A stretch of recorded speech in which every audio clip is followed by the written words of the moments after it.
Welcome to Robert Bellissimo at the Movies. This is a YouTube video podcast where we explore all things cinema.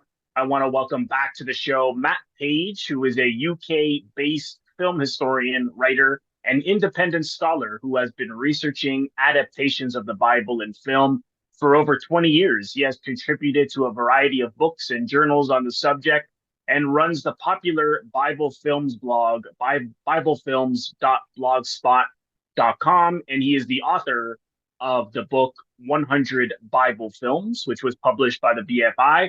Matt, welcome back. Thanks for joining me again. It's great. It's great to be back, Robert. Thank you for having me on again. I always enjoy our chat, so it's nice to be doing it again. Me too, and we're doing bookends this time around because we did Salo last time, which was Pasolini's last film, and now we're doing his first film, Accatone. And for people who haven't seen it, I'll just read a little synopsis. A pimp with no other means to provide for himself finds his life spiraling out of control when his prostitute is sent to prison. This was directed by Pier Paolo Pasolini, of course. He wrote the script with Sergio Citti, and it starred Franco Citti, Franca, Pasut, and Silvana Corsini. Okay, so do you remember the first time you saw this movie, Matt? I don't have a particularly strong memory of the first time I saw it. I think it was about kind of 5 or 6 years ago. Well, actually, I say that it's probably closer to 8 to 10. But I think I'd known Pasolini through Il Vangelo secondo Matteo, the Gospel according to Matthew, right? Which I think is one of his more famous films, and so I was kind of intrigued to see some of his other ones, and I think this came up on something like must have come up on Mubi. I think it was the first time I saw it. Other streaming services are available, but and so that was the kind of the first time I saw it, and I guess the same kind of photography that kind of grabs you with the Gospel according to Matthew. That very kind of the very kind of stark black and white. And also some of the same kind of musical themes are present in both films, and so I think that probably resonated with me the first time I watched it. I think I've watched it 4 times in total now, something like that, maybe 5. But yeah. Have your feelings evolved about it with each viewing, or did you just take to it immediately, or how has your feelings changed within each repeat viewing? I don't think I had a particularly strong feeling about it the first time. I think I enjoyed it kind of visually, and perhaps was a little bit puzzled by it. I'm not sure I'm any less puzzled by it now. I think it's quite an ambiguous film. But in fact, it's a very ambiguous film, and in many ways that was what Pasolini loved to do. He loved to pose questions rather than necessarily answer them. He loved to kind of chuck contradictions out there. I think even if he wasn't, I think sometimes he's being deliberately contradictory, and sometimes he was being unintentionally contradictory. I'm not sure whether this might be a bit of both, this film. And as I think we kind of talked about when we talked about Salo, he really values, he really kind of values the idea of this idea of contamination that he talks about a lot, about taking something that is kind of high art, high culture, or kind of seen as something pure, and then mixing it and combining it with something that's much more kind of seen as much more kind of lower culture and much more at the kind of opposite end of the scale, and bring these two things together. And I guess this is a particular theme of this film because you consistently have this kind of character who really is is a kind of real lowlife, and is his kind of name literally means kind of vagabond or grifter or something like this, and that's his chosen nickname. It's not even his actual, it's not a kind of kind of Dickensian kind of name. And it's kind of, but the whole rest of the film is kind of done as if he is a kind of holy figure. There's the kind of St. Matthew's Passion in the music kind of playing along at key moments. There's repeated kind of framings of bits of religious art and so on. It kind of keep creeping into edges of the of the screen of the kind of compositions, and also in terms of the compositions themselves, he takes this kind of this very kind of reverential, frontally, almost like kind of a kind of altar piece style of kind of presenting everything. Certainly, he spends a lot of time on characters, and tends to have a very static camera, but also just the kind of the arrangements of the figures within the characters, within each composition, within the frame, often kind of reflect this kind of historic religious art perspective. And so there's that real kind of sense of this contamination that he's after, that real sense of the kind of sacred and profane kind of mixing alongside each other. And I think he got a lot of energy off that, and he kind of found that really interesting. So so that leaves a massive question mark over the whole film, really, as to what is he trying to do, and what is is there a point he's trying to make, or is he just enjoying that process? Well, it's interesting because I know what you mean. There are some things that are some of the choices he makes are confusing, but they feel like they fit at the same time. Like, for example, the fact that he's using Bach music, which is so operatic and like something out of a biblical film, it sounds like. They seem to fit at just the right moments, like right before Accatone gets into a fight with his former, I don't know if you wife's brother, like his former brother-in-law. Yeah. Right before they scrap, that music comes on. So it's sort of, but it seems to work. But yet at the same time, you're thinking, why is he choosing this music that seems like it wouldn't fit with what's going on in the frame? So we certainly see a strong influence from the neorealist tradition, on location shooting, this, black and white documentary approach, grittiness, non-professional actors, feels very, very real, but he sort of transcends that and does something new with it. Like you were saying, the religious images that pop out throughout. There's even this one character he keeps cutting to close up of his eyes, and he does it a number of times. And you're like, is that an angel, or is that a devil or a demon? Like, what is that's going on? So, I mean, my feel, before we like touch on the music, my feeling about some of the religious images are sort of the irony of the piece, because this is in the 60s,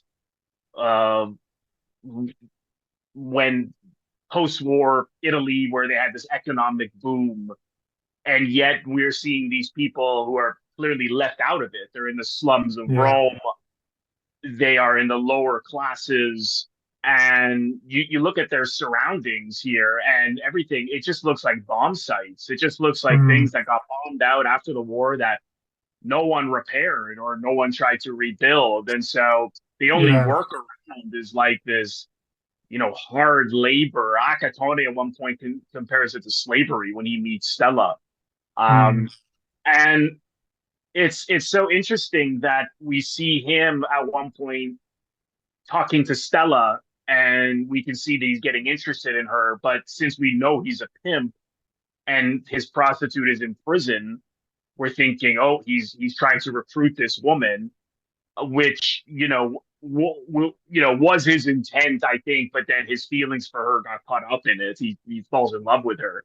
And he, at one point, he's talking to her right in front of a church, right? And those images, it's just like the irony. And so I perhaps he's getting at the fact that, Rome, and that's where the Vatican is, and Italy prides itself as being very religious and Catholic. And of course, Jesus's teachings were to help the poor. And meanwhile, these people who are all believers, they even preach, speak, they quote from prophets and things like that throughout the film. And yet here they are, and they've been forgotten. So I think, to me, it felt like a criticism against the church. I don't know if that was your feeling. Yeah, I mean, there's a lot there to unpack, really. I think I think that's certainly one way of reading it. And it's, I mean, it's difficult to. I, th- I think the church is. You mentioned about the eyes and the character whose eyes we see, and that's actually a police character that's shot in that way. And it's kind of after Madalena towards the end of the film realizes that Accatone is shacked up with somebody else, Yeah. and is kind of seeking to replace her. She decides to testify against him, and then the police start following and waiting for him to make a false move, essentially. Um, but I think the kind of role of the police in Italy didn't have the same kind of movement that we kind of found in Germany after the end of the war, where more of the kind of Nazi party was purged from the kind of those positions of influence. And even then, actually, there were kind of filmmakers like Straubier who were kind of challenging that in Germany about the fact that yes, the regime has officially changed, but it's still the same people in charge. And certainly Pasolini kind of really, I think, hammers that point a lot of times. I mean, again, to refer back to our previous conversation about Salo, that's certainly very much one of the implications there of setting the film technically around the time of the war, but also talking about the modern world. It's that kind of link between the old fascist party and the kind of people that were in charge of fascism, and the kind of what has come emerged with kind of Christian Democrats and the more right-leaning politics and positions such as the police. And so I think the kind of way, as you say, that character is filmed, and the way the kind of police are dealt with in general within the film is, I think they're kind of acting as a bit of a cipher for the kind of fascist party. And I think the Catholic Church is kind of implicated in some of that as well, really. I mean, the kind of the relationship between the church and the fascist party is complicated and varied throughout Mussolini's time, but there was certainly a good period of the time when they were happy to go along with it. And Pasolini had multiple fallings out with the church, as we know. And he was, this was just the first of his films to be brought up, be kind of criticised and potentially prosecuted for kind of blasphemy or the way it presented issues of religion and Catholicism. And so I think it's not. It doesn't seem as direct in its criticism as kind of perhaps a film that we would see today and think is critical of the Catholic Church. But at the same time, I think even quite faint nuances within films in Italy in the 60s where certainly offence was certainly taken. I think in those situations, and particularly with Pasolini's films, and this was his first, so it wasn't like he had the track record at that point. But I think we find it elsewhere with Fellini and others as well. Right.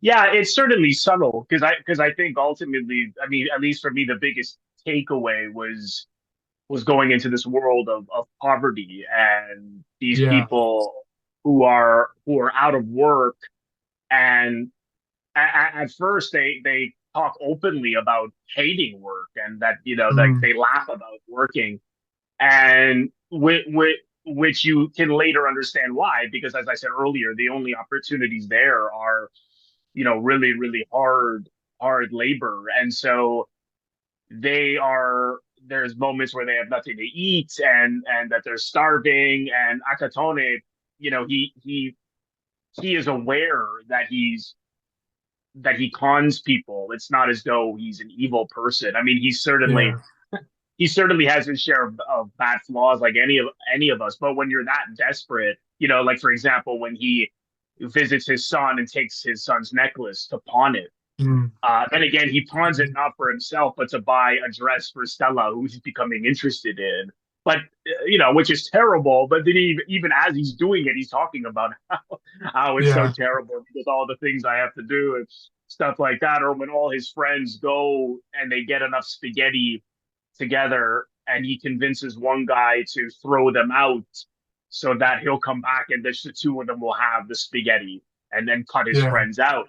So certainly he's a flawed character, but I mean, I think it's Chidi's so good in the film too. I mean, it's incredible that he actually at this point was not an actor. He was No, This was the first thing he ever did. Of course, later people probably know him. American audiences or Canadian audiences or even other parts of the world probably know him more for The Godfather. But he was in a number of Pasolini's films, and just he brought such a compassion to this guy. I mean, you can see the struggle and the shame in his eyes and his face. I felt he's really remarkable.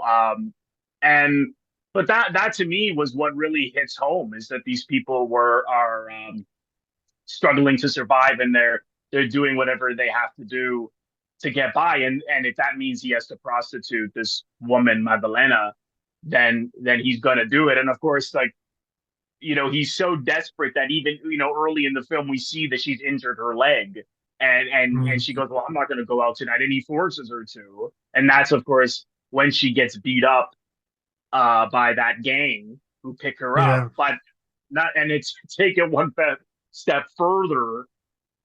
She had called the police on this other pimp named Chicho, who mm, was in who and because he was beating up Accatone, and she clearly has strong feelings for Accatone, which we see later as well.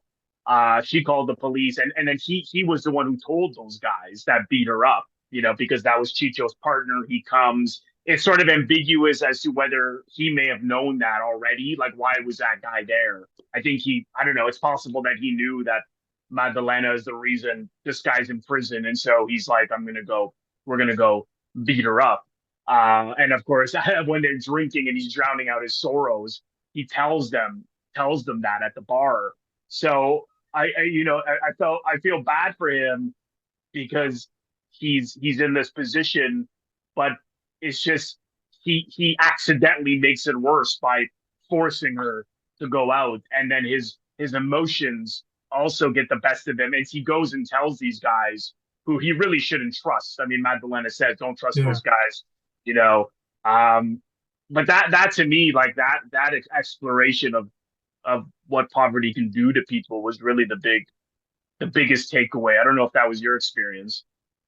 yeah. I think I mean, it's very difficult for us now. 63 years later, and I mean, in different countries as well, to really kind of locate where this story takes place. Right. I mean, to kind of add a bit of context, I guess. Italy was a much more divided nation then than we, kind of either United Kingdom or Canada or America today, and and it was still really kind of undergoing a kind of bit of a social revolution, and so you have, I mean, particularly parts of the South were very very except very very poor. Yeah. The kind of level of poverty that wasn't being seen elsewhere in the Western world. And a lot of people from the South were starting to kind of move up and try and kind of find work and moving away from the Right. South. And there's a lot of Italian cinema about these themes. And so Yeah. you do get these very big extremes of in terms of poverty and wealth in Rome particularly, but elsewhere as well, and I guess in the country as a whole. I mean, and but you're also getting and then you've also got the kind of issue of the kind of fascist regime and how that had kind of profited certain people and Yeah. ultimately had not really worked for the kind of the kind of working class and the kind of classes below. And you get and then you've also got the kind of fact that it's post-war and Italy is not initially doing very well post-war, but then you do get this economic boom, but it's still quite patchy in terms of who it's affecting and who's booming and who's doing well. And I think certainly the film goes to parts of goes to parts of Rome that other directors don't go to. I mean, you kind of this film was made more or less at the same time as Dolce Vita. Um, Yeah. Dolce Vita was slightly earlier, I think, but Yeah. we're talking months and shooting, particularly shooting times. And this it's hard to believe almost that these are the same city, because they're such I know. extremes Yeah. in terms of I what you're originally seeing. thought that they were in the South, and I was like, oh, actually, Yeah, no, they're not. They're in Rome, which is hard to believe, but they're right in the outskirts of Rome. yeah, in the Borgata in Rome, yeah, the kind of Roman slums, and which now are incredibly fashionable there. And they're Of course. the kind of the parts of Rome where the kind of cultural centres where all the arts are. Right. Probably partly due to the film, Mhm. uh, but yeah. So you've got all of that as well. But I think also kind of culturally as well, and Pasolini's pull for the story is, and again, and this is almost harder to understand the context of than the kind of the one I've just outlaid, but the kind of changing of the attitudes towards kind of capitalism. And I think for us in the 21st century, capitalism is so ubiquitous that it kind of influences everything every way we look at the world. And I think one of the and Pasolini really saw that as an incredible danger to Western civilization. If I'm not sure he would use the word civilization, but to the Western world, he saw a real kind of nobility in the old ways of life, and a real, that really kind of, there was something sacred about that, and there was something special and spiritual in all that, that he thought was worth preserving at any cost, and he saw capitalism as a real threat to that. Yeah. And so partly, I think what you see, partly I think the question that he is raising, I think, with this film and with this character is, well, why? Well, certainly the attitude of it is, why should they work? Why? What kind of requires them to do that, and what is kind Yeah. of meaning that they have to kind of flog themselves to the ground. And when Pasolini's friends kind of turn on him when he's kind of done a day's honest labor rather than just kind of Yes. grifting Yeah, they all or mock him. stealing. Right. I mean, it seems to us so obvious that that's what you do. The kind of get on your bike and try and find work thing. But I think Pasolini's almost raising a kind of moral issue about these people. That isn't at all that's an alien culture, and not in a pejorative way, not in a kind of like judging that whole culture, but just saying this, these group of people, they don't have that thing of well, you've kind of got a moral a moral kind of force to work, and so why would you? Because you kind of think that that Accatone does one day and he's bushed and he jacks it in, but is never a film, an attitude that would get made in Hollywood, Right. Oh, of course. by Yeah. by any kind of character who had any kind of associations with him at all, really, other than a kind of very negative character.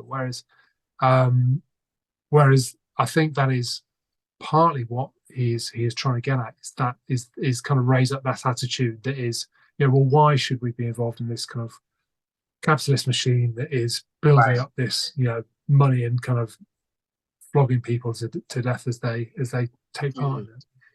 Yeah. Well, you see a similar thing in. Did you see Il Vitellone, which is Fellini's Yeah, film?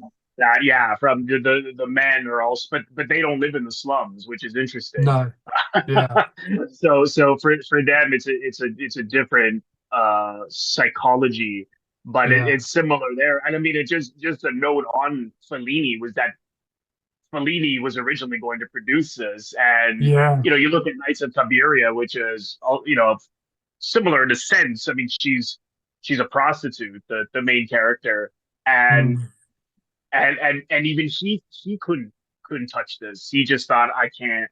It was too a little too dark for him, or it was just I was my impression, anyways. He just didn't want to well, go I think there. He didn't want to. there seem to be different stories as to why Fellini didn't go there. Some are that he didn't think it was stylistically the way to go. We might kind of come on to talk about that in a minute. Some were kind of felt that he thought that that Pasolini wasn't good enough, or wasn't kind of doing it, doing the job right. Right. And then, as you say, there's that kind of idea that maybe it was a bit too it was more edgy than he Yes. expected, or that Right. he thought would be would be profitable perhaps when it was his own money on the line rather than someone else's. Um, but yeah, Yeah. Well, which was some interesting trivia, which I didn't know, even though mm, I'd seen the film a few times. And the I hadn't seen because the Criterion Collection put out this Pasolini box set yeah, pretty recently, and I haven't seen the film in about 4 years. As you know, I did a video with my my former co-host and a teacher of mine, and he directed me in a film when I lived in England, and we talked about Pasolini. This was one of the films we talked about. I'll leave the link in the yeah, description box if anyone wants to yeah. It's see good. it. But at that time, the box set hadn't come out, so I had only seen um, different prints that, from what I recall, were never that great. And I just saw it Yeah. again on the Criterion channel, and wow, it's phenomenal. Did you? I don't know where you saw it again recently, or is it also maybe it's on is it on Tubi in the UK? It was on Mubi, I think, when I first saw it, but I've got Oh, it was the is on it the movie master? now. Just Okay. hang on a second. Is it the Eureka double, the kind of DVD Blu-ray set? Oh, they put it out. Okay, Um, I didn't know that yeah. because I know So and that and Criterion is the one I just saw the other night. the Blu-ray for the Eureka is very is very good. It's Oh, kind of a okay, really okay. the good print. And yeah, it really brings out those really brings out that kind of fantastic cinematography that he Yeah. uses. Oh, yeah. Just going to mention that there's also this theme of death that runs out throughout the film. Yeah, When it opens, throughout the film, actually, him and his friends are placing bets on various things, and one of the bets was that after you have a full meal, you can't swim. And Accatone says, "No, I'll bet you that I can." And so he jumps up this bridge, and again, we're thinking, oh, is he gonna make it or not? And also, he's also right another religious statue. He's right yeah, beside this religious statue, and later on in the an angel. film, Yeah, yeah, which again, it's those religious images are interesting that he chose to do that. And then there's a funeral procession that he walks by throughout the film. Sorry, in the middle of the film, and then that dream at the end. He has this dream mm, sequence where it's the funeral of Accatone, him really, and Vittorio, his real name, he's following, and then they don't allow him to be involved.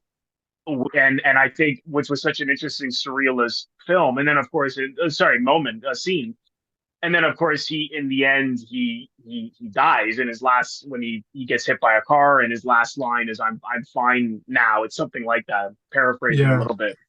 So this they're all on the edge of death, really, from starvation and the the way in which they're unfortunately living. And so that really runs throughout the film. But this element of the fact, as you said earlier, his nickname is Accatone, but his name is actually Vittorio. And so this dream is so interesting because it's the death of Accatone. At this point, he has also decided, at least for now, not to continue to be a pimp because mm, initially he was torn, but he does send Stella out to prostitute herself, and she can't bring herself to do it.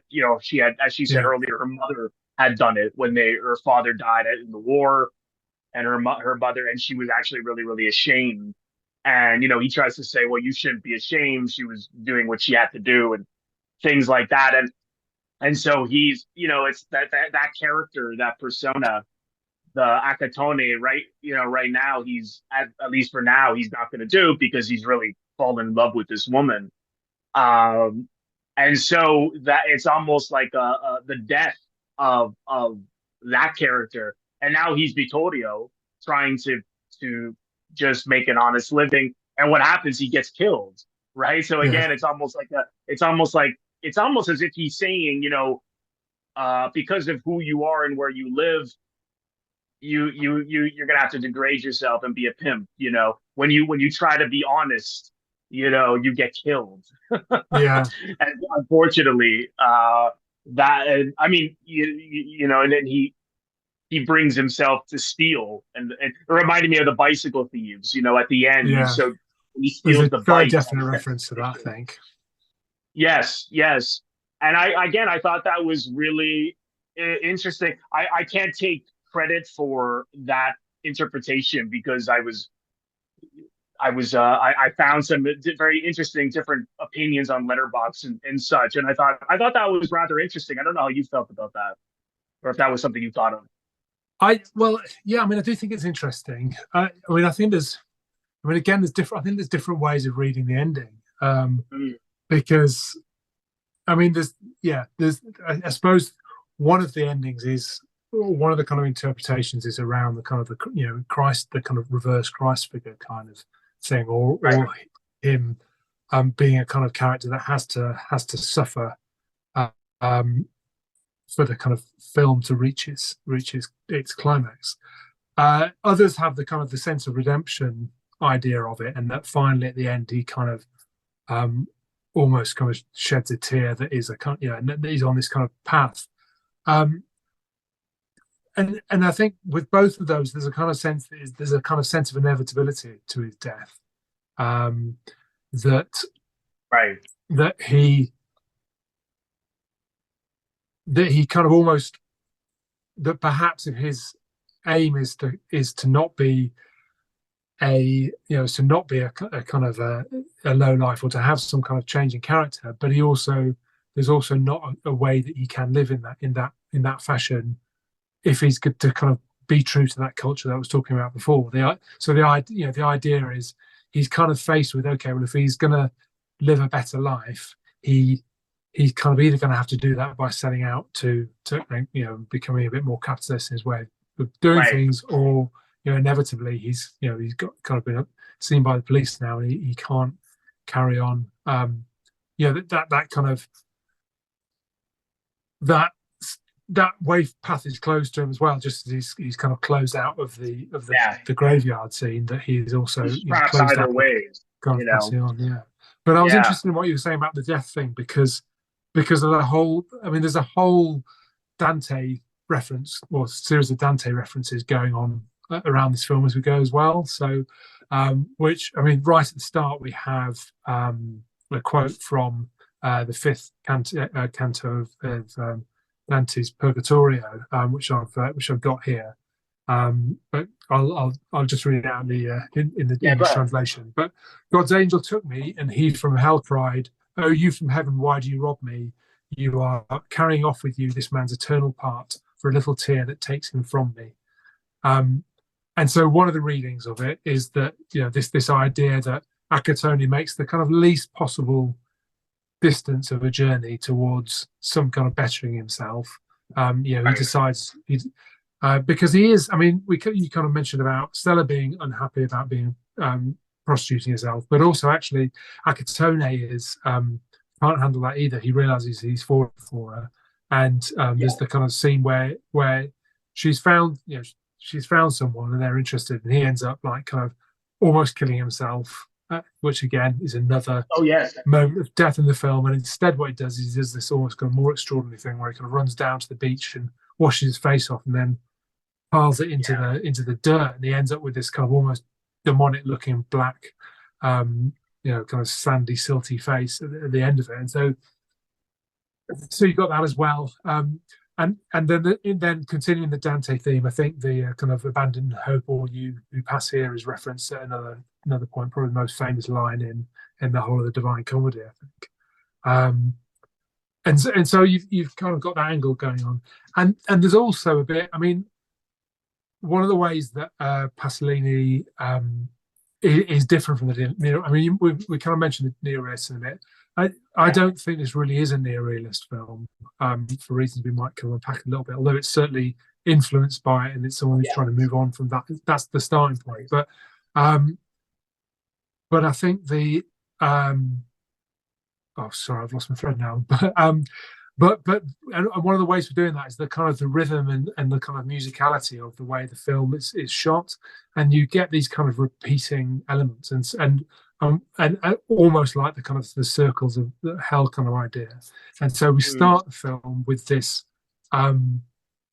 scene of him and his mates on the street around the tables, just kind of idling away the day, and that location and those people and that setting is repeated several times through the film, and it kind of feels Yeah. like things go round. The story kind of goes round almost in kind of different circles, there's a kind of circularity to that, but also a kind of sense of different levels, and the Yeah. idea being kind of Dante's cycles of hell as well. And so, Right. I mean, that's He so also again, pans the camera. He scans everybody the same way often, where he pans yeah, through the crowd of men, and he does that. yeah, He does that on. It's an ongoing shot in the yeah, film. the kind of across the face, you kind of do a close up and then a slow pan, and then Yes.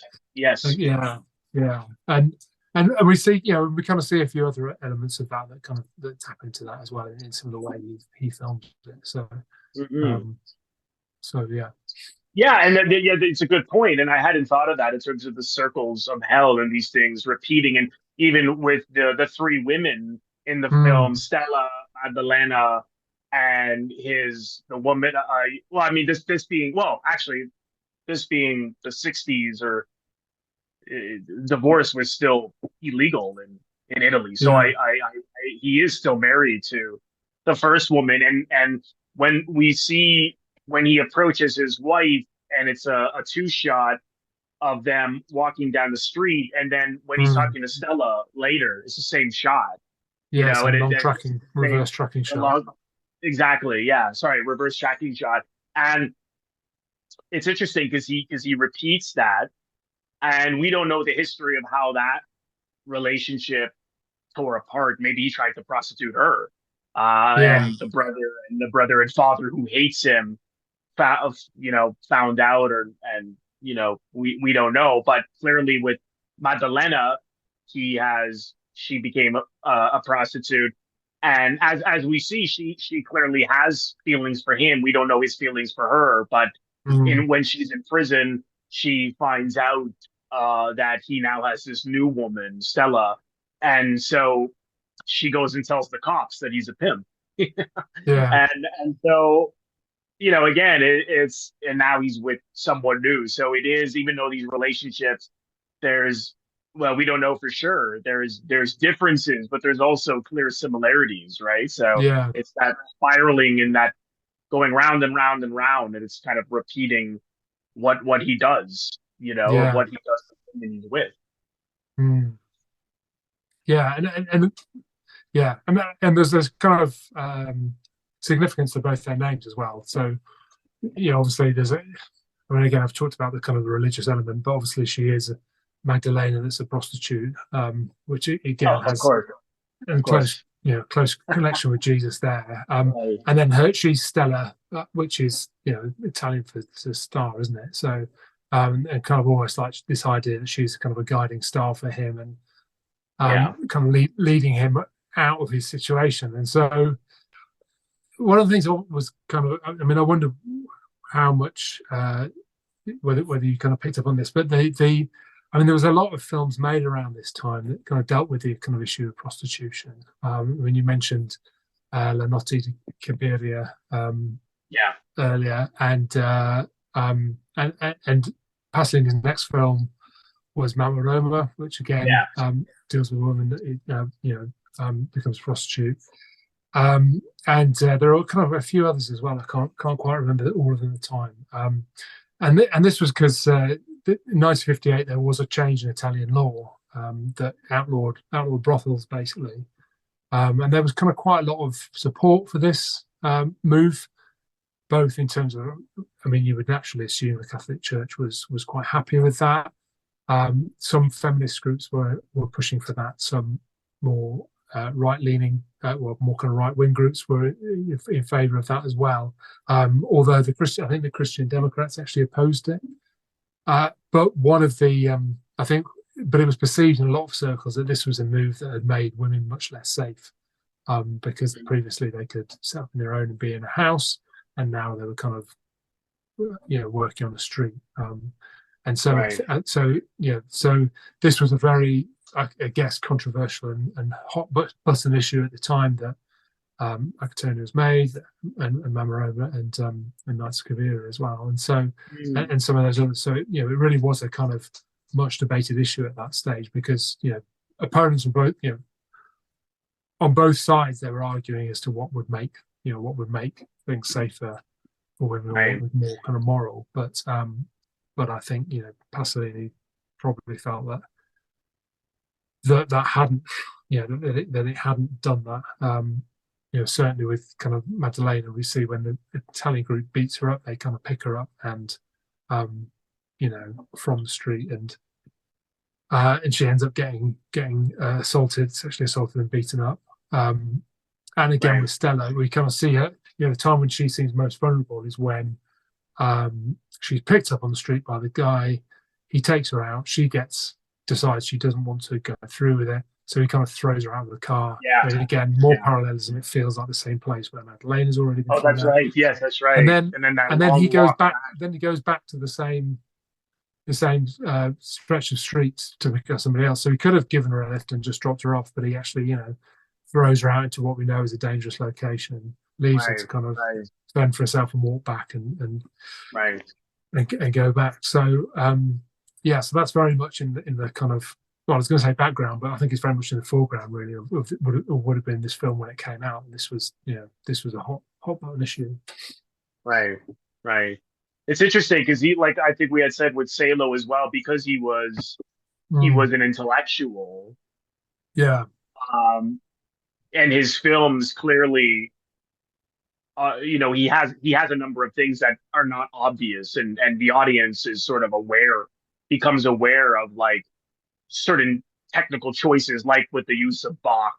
It just seems like, why is he doing this, or the religious images, and again, the close up of the eyes of the man. So he's giving you enough things to think about, but at the same time, he has a real emotionally gripping story. He's not just purely heady. He's sort of a middle ground. Godard is like that too. Although I think Godard often would go far to where his stories being purely things you gotta only think about and sort of lack feeling. Not always, but often, particularly as the 70s and 80s as his career went on. But I found it's interesting looking at these two films back to back, Salo and Accatone, because that has a lot of things to think about, but at the same time that in particular is so really brings out a visceral response in audiences. I don't know, is that your impression as well? Yeah, I think so. I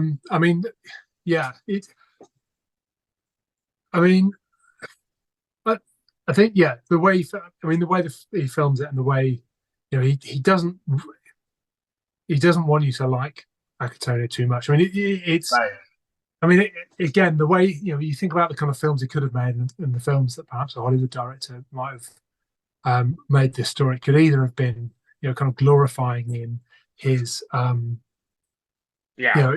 kind of what a scumbag he is, or kind of be a much more moralistic take and have much more of a kind of turnaround at the end. And it's interesting that he does produce a bit more of a neutral perspective in some ways. I agree. But so what he manages to do is he manages to make you kind of both root for the character whilst also disliking the character and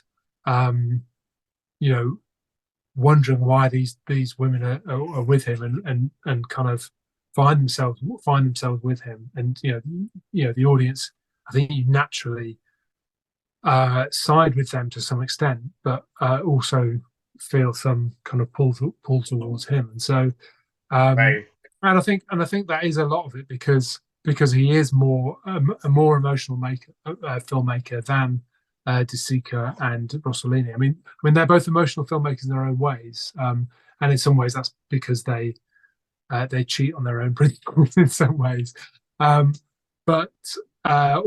perhaps cheat on the principles that have been ascribed to them, their later principles. But I think, as I said, it isn't a neorealist film in that kind of sense. I think it's very easy, Yeah. I mean, No, again, no, because we're so used to color and we're so used to kind of action editing and so on.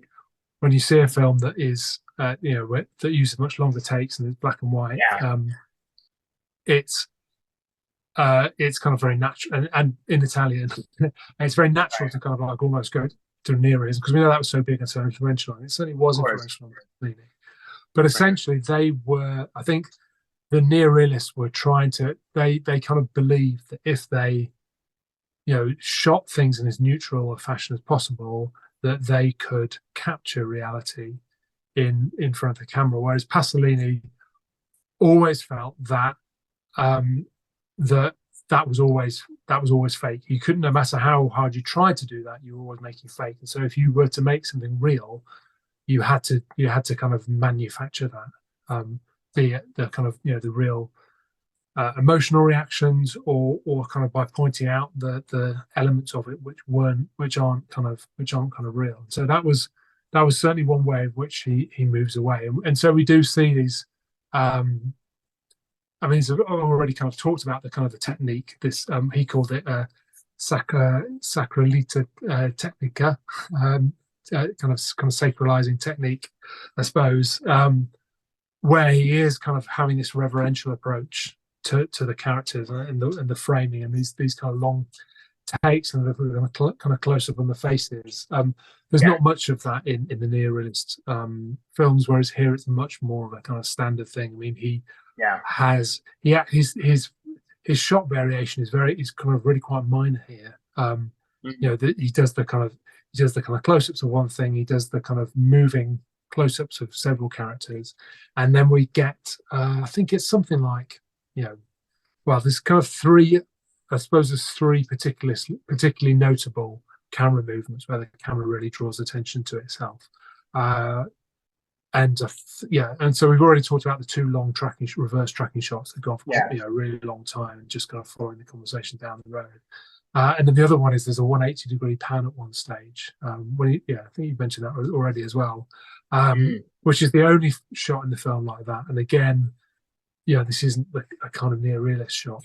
Um, and I suppose in some ways, again, it's another metaphor for this thing of him turning his life around, perhaps, into the camera doing a 180.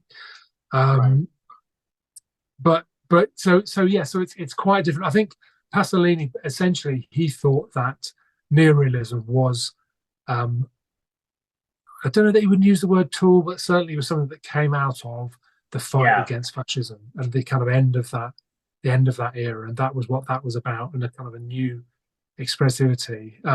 But I think he also thought it was very similar in a lot of the way it did things to some of the films that had gone before, which is, it's funny because it seems very radical to us when we often talk about the documentary feel of it and so on. And right. that's certainly true. Whereas Pasolini, I mean, one of the other bits of trivia that people like to talk about with this film is it was Bernardo Bertolucci's first kind of Yes, outing, and he was an yes. assistant director on He it. was an AD on it, right? Yeah, and he's his kind of view was that Pasolini completely reinvented the language Mm, of film in doing it because he was starting to bring in these other shots, and I think he almost, I mean, his style developed from this was Pasolini's first film. um, I think a lot at the time, a lot of people thought it was quite naive in terms of how it used the camera and those things. And I think it's only retrospectively that people realised that actually you know, this was quite a kind of knowing, fake yeah, naivety technique that was doing something completely different from what had become the standard way of shooting things and the standard yeah. way of telling a story. And I guess I mean the kind of we talked about the dream sequence, but we wouldn't. That, the dream sequence is not something you'd find at all in a kind of No, classical neorealism. yeah. That's where it's Mm, different. So yeah, you see the influence, but he takes it in a very different direction as well. But I like what yeah. you said that he's not just making him a likable person or someone to Mm, purely feel for. Because you're right. I mean, he has some serious flaws, and the interesting thing about the women, we don't see how he came to be with Amore or Maddalena.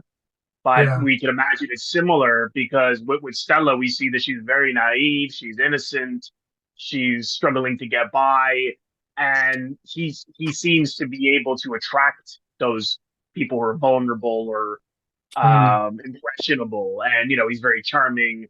He's confident, and he knows how to sort of reel those people in, and then ultimately, in a way, destroy them. And what we see with his first wife, we see with his wife with Maddalena, and in a way, perhaps there is something like we say from going from Accatone to Vittorio, because as he's trying to just learn an honest living, his feelings have conquered some of the things, like I think he actually really did fall for Mm. this woman. And so it's very interesting, like you were saying, like his friends reject work.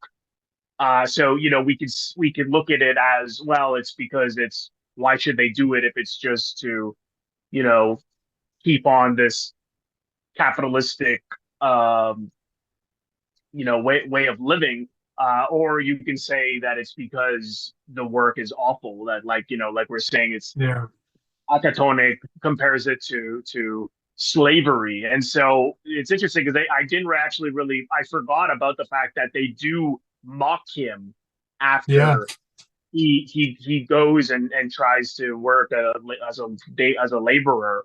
So it's almost like a rejection of not only being with those guys, being the Accatone they know, but then Vittorio is also killed. Mm. So it's like this guy's trapped in every single way, even though there is something better happening for him because of the way in which he's behaving, that his feelings for this woman. I mean, even at the beginning, he lets that Chicho's wife with all these kids live with him, Yeah. which was interesting. Which that he would do that in such a small space. So again, I Well, think you're right. I think these it's things it's pose it's questions. is she living with him or is he living with her?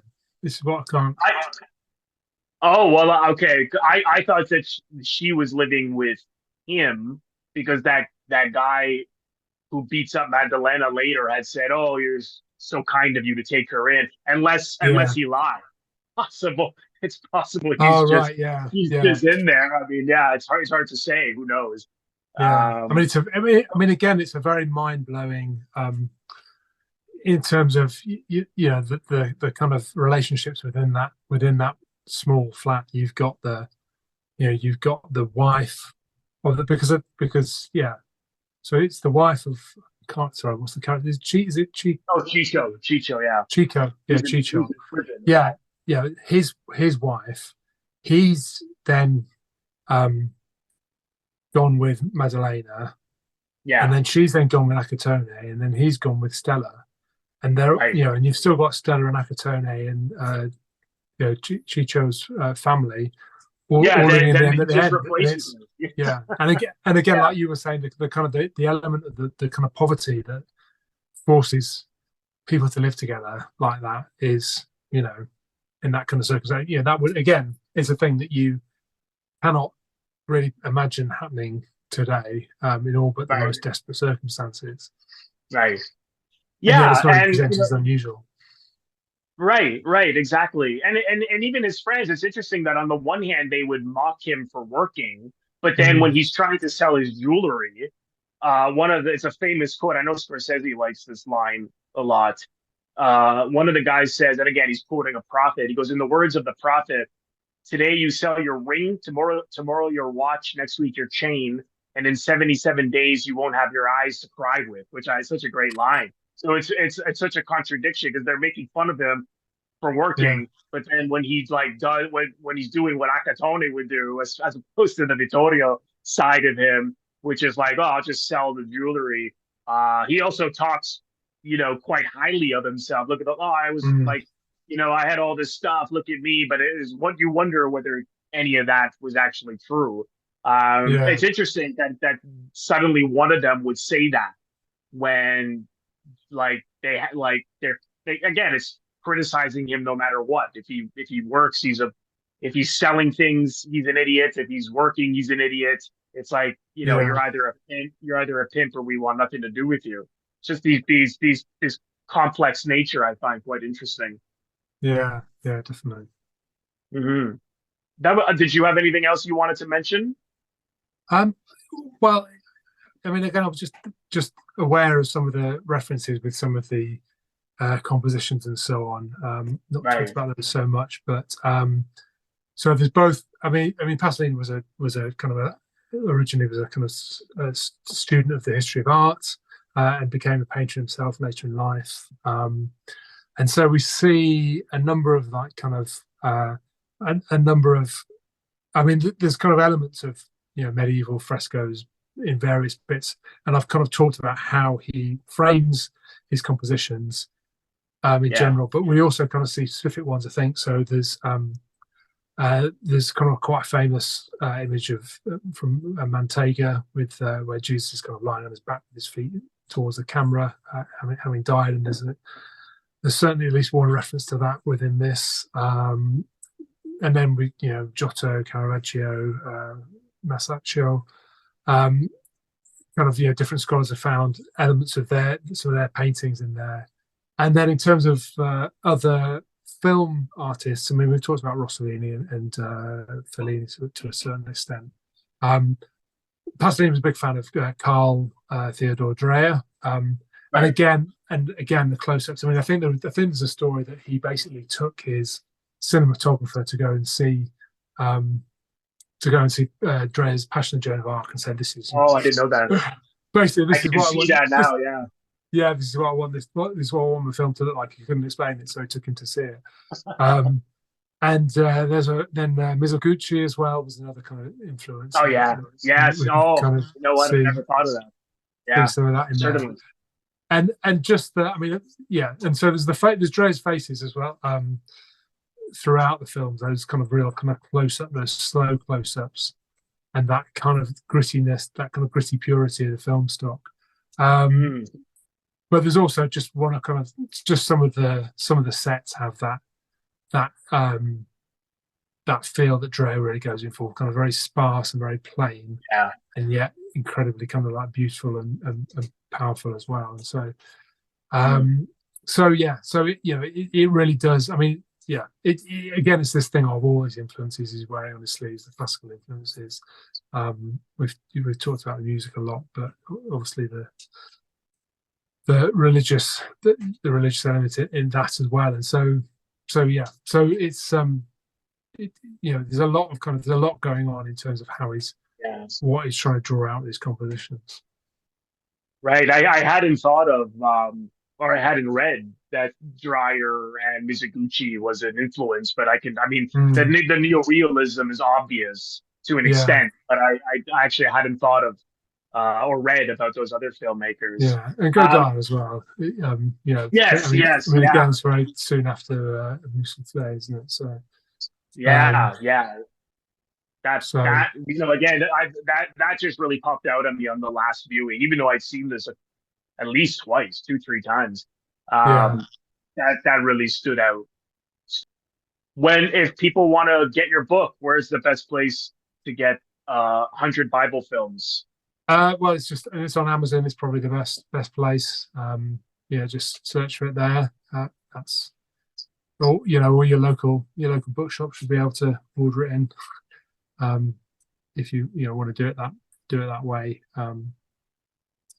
So yeah. Right. And if you want to, And go ahead. Sorry. well, I was going to say, I've also, if you want to kind of hear me a bit more on Pasolini, I did a kind of watch along commentary Oh, track yes. for Il Vangelo secondo Matteo, Gospel to St. Matthew, where you can kind of like see, like you get with the DVD, you can see the film, you can hear a bit of the sound, but you can kind of hear me talking about the film throughout it and drawing a little attention to it on it. So that's on YouTube, or perhaps you might put a link in the comment or Yeah, in I'll the do that. I'll description. put the link.